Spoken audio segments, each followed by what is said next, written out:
Hey guys, how's it going? My name is Thomas Brush and I make video games for a living. I also start a lot of projects and a lot of those projects fail.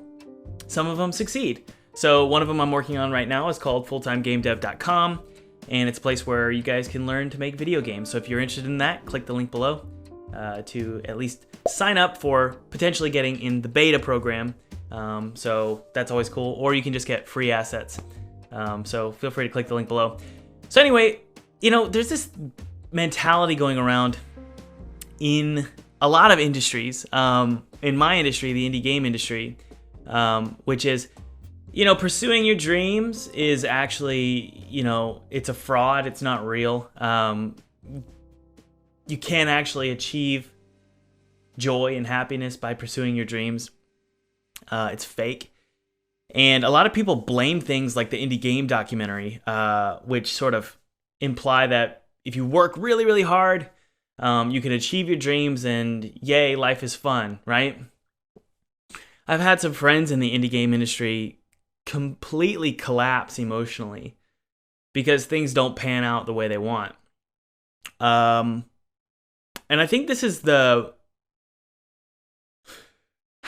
root of the problem is that people believe that there's an end to the equation. So you work really hard, 5 years of hard work, watching a bunch of motivational videos, really getting up early, trying to make things happen. And then at the end of the equation, you output success. And success is defined by maybe a bag of cash, or you feel really good about yourself, or you get a trophy like this, right? You work really hard, you build a YouTube channel, you get a trophy, right? I should have that back there on that wall, right? Like most YouTubers. There's a reason I don't, though. This thing is not on that wall because that's not what this channel is about. I know that sounds pretentious, but I specifically, with intention, I make that not part of my motivation. I don't look at entrepreneurship or creativity, making a video game, or some of you maybe want to be a screenwriter or a director or start a company. I don't look at that as here's the equation, and then at the end of the equation, output, cash, success, and then I'm done. That's not the mind of an entrepreneur. If you think that way, I would argue that you're not, at least by default, you're not an entrepreneur. An entrepreneur looks at the output as a means to another equation. Okay? So you shouldn't make video games, you shouldn't be a creative person, you shouldn't be an entrepreneur, quote unquote, only to get something in return and then be happy with that and then be done. That's not how this works. So here's an example. I spent 5 years of my life making an indie game called Pinstripe, and I worked my butt off on that game. I finished the game, I released it on pretty much every platform except for mobile, and I didn't like it. I didn't like the game because it didn't make me enough money.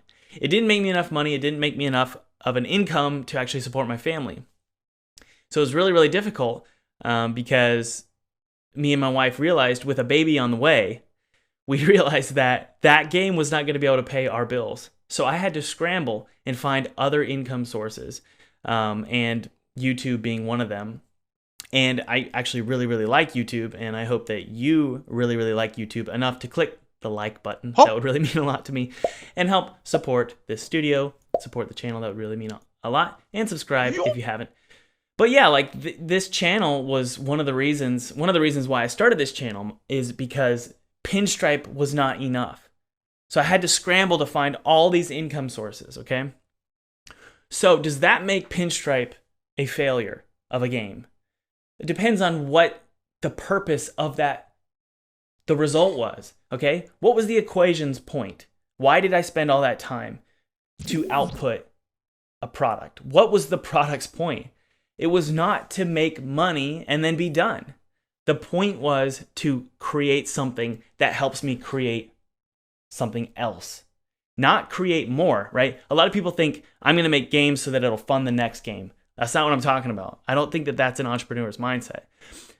The proper mindset is I'm going to create something like a video game And that video game is going to allow me to exponentially make something quicker, faster, and better. And then I'm going to take that and do it again and again. And it's going to exponentially increase productivity. Okay? There's this really cool meme or comic or something that I saw on Instagram yesterday, and it's kind of what spurred on this video. It's this guy, and man, I used to feel this way, and maybe a lot of you feel this way. It's this guy on a bicycle, and he's pushing the bike up a hill, and that's Monday. And at the top of the hill, he's finally like able to sit on the bike, and it's Friday, and then he rides down the hill, and that's Saturday and Sunday. And he does it over and over and over again. And that's really depressing. Like, if that's, maybe it's not depressing for some people. It's depressing for me, and I know a lot of you who watch this channel, you do have an entrepreneurial spirit. An entrepreneur doesn't, if he's on that hill, he's going to get off. He's not going to be a part of that hill. He's going to go find a hill that never ends. And it keeps going up and up and up and up and up, because he enjoys going up that hill. An entrepreneur, I think what defines an entrepreneur at the base level, the mentality is, I'm going to pursue progress. So in this case, getting higher and higher on this hill is just enjoyable. It's just fun. Why go down the hill? Just keep going up. If you guys want to make video games or make companies or be creative and make products solely for the purpose of a leisurely, relaxing result, so maybe drinking mojito in your yacht at the Bahamas, if that's your goal, don't be an entrepreneur. Go find a way to build wealth somewhere else.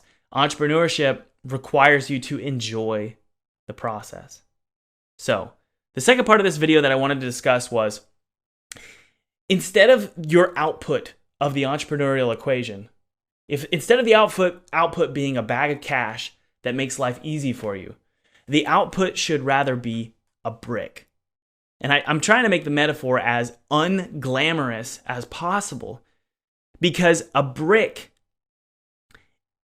if you're not willing to accept receiving the brick, just a concrete brick, after you complete your project, if you're not okay with receiving something as seemingly boring as that brick, then you shouldn't be an entrepreneur. An entrepreneur, when they see, like for me personally, this maybe I sound a little bit egotistical, but when I get a brick, a very solid, boring looking concrete brick, after I complete a project, it excites me. And the reason why is because I know that I can use that brick to build a foundation and then a wall and an entire structure through my career. What is that structure? And I think a lot of you might not like this, but I think the majority of you might appreciate this metaphor. The structure is what I'm calling a wealth generation machine. Now, obviously, guys, let's just clarify. When I say wealth, I don't mean building a lot of cash, building a machine that makes a lot of cash and then you can live a wealthy lifestyle.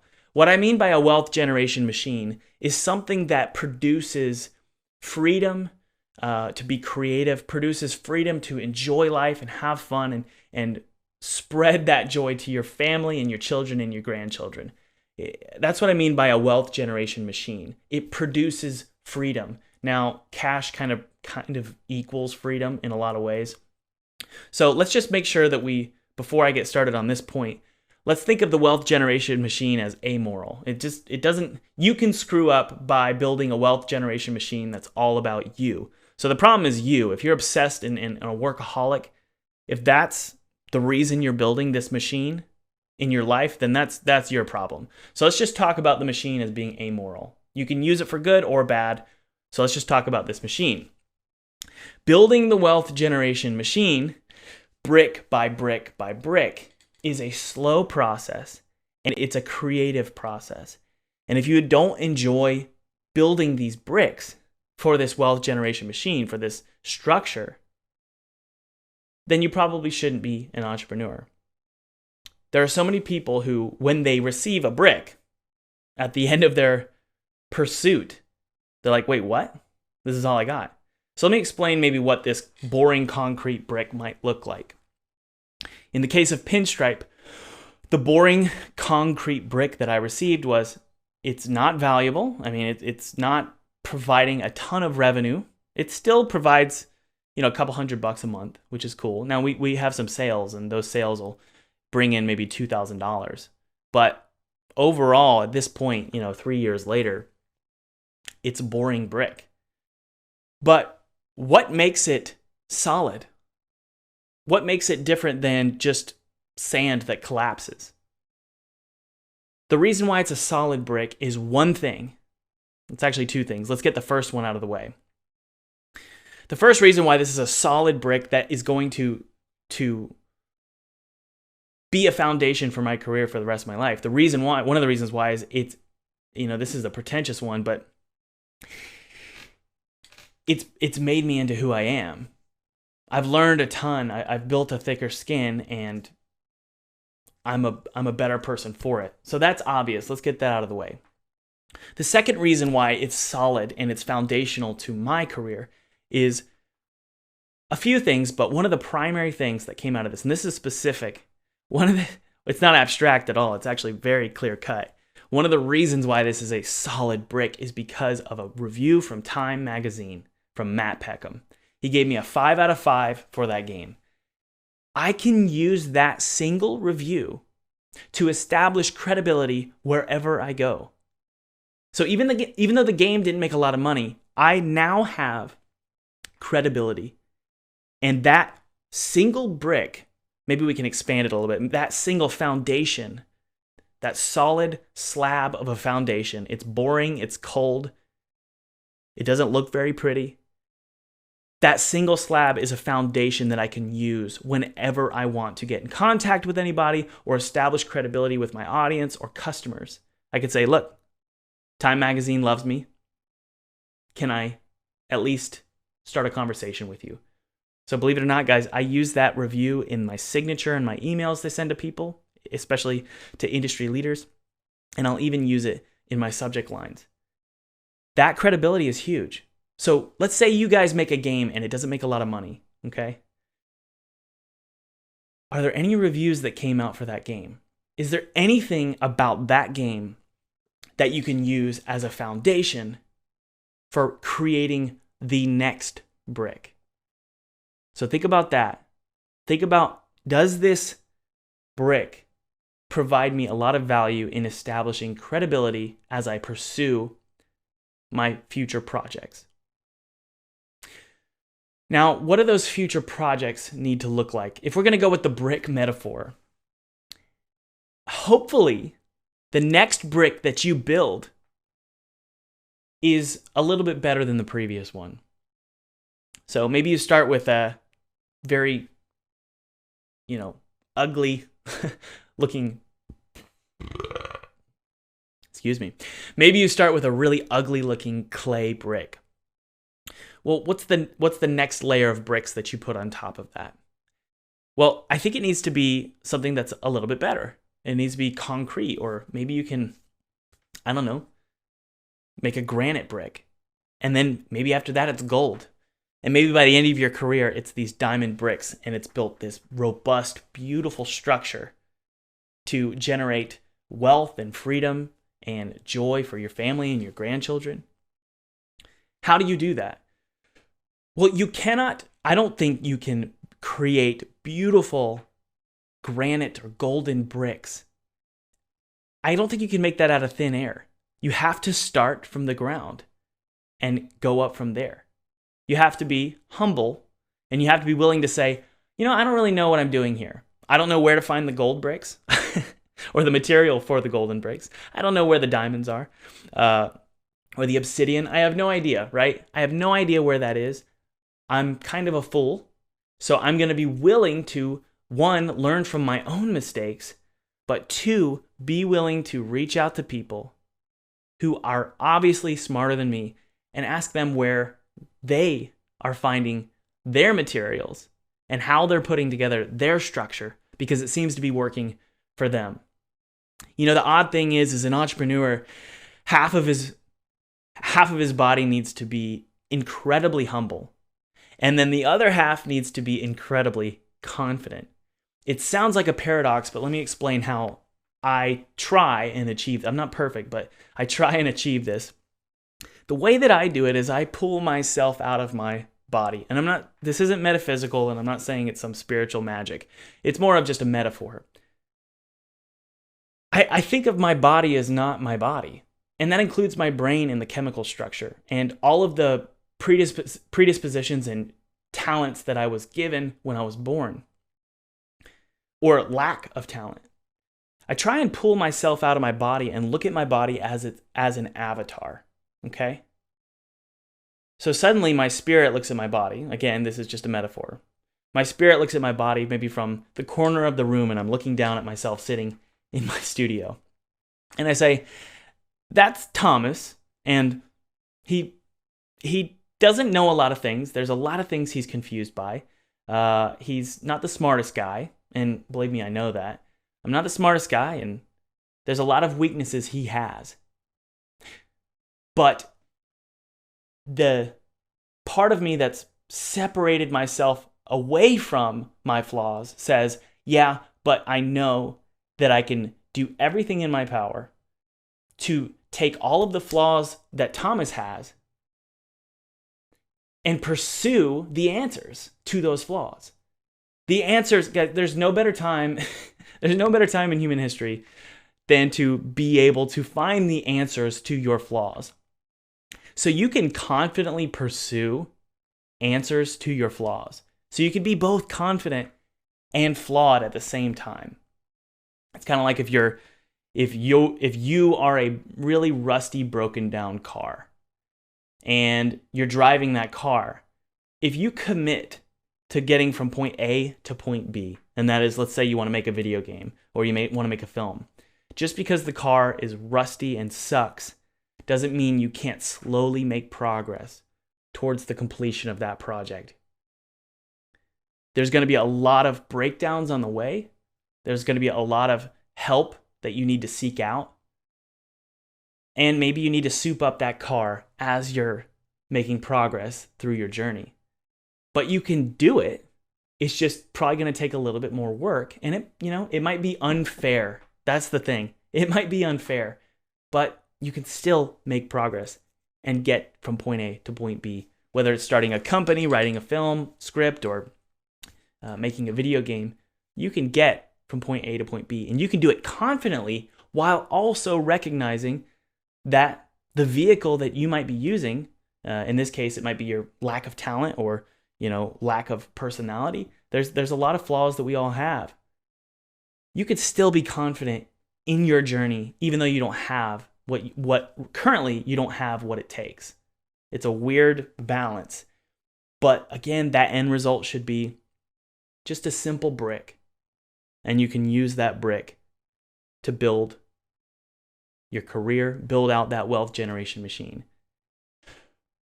So I think my rambling, I guess what I'm trying to say is, if you don't enjoy playing the game of building this machine, maybe entrepreneurship isn't for you. And that's okay. It's not for everybody. But if you like it, if you enjoy the process of being on this strange, wild journey and the car's breaking down and things aren't working out, if you enjoy that, then just keep doing it. And it's okay if, the output isn't what you thought it would be, because you know that you can just keep doing it. All right, so that's my little ramble or rant. If you guys enjoyed this video, please leave a like and consider checking out fulltimegamedev.com. And hey, one final thing, I want to thank our sponsor for this video. Guys, I've been using Squarespace for 6 years, and I don't think it's possible to even start with a foundation for your career if you don't have a website and a brand. It could be a personal one or a corporate one, but you cannot achieve any of that without creating a website. Squarespace is the answer. It's so easy, it's so quick. So let's roll the Squarespace ad. This video is brought to you by Squarespace. Believe it or not, I've been wanting Squarespace as a sponsor for so long, mainly because Squarespace is awesome. I've been using Squarespace for, I think, 6 years. Both my websites, thomasbrush.com and atmosgames.com, where I host my games and my portfolio, my resume, all that cool stuff is hosted on Squarespace. It was created with Squarespace. Squarespace is cool because you can look amazing, you can have custom designs, and pretty much do anything you need to do for your business or your own personal brand, all with Squarespace, and you don't have to know how to code. So if you guys are interested in creating a website with Squarespace, click the link below, squarespace.com/ThomasBrush, and use the promo code ThomasBrush for 10% off. Yay, yay, I love Squarespace, I really do. Thanks, Squarespace.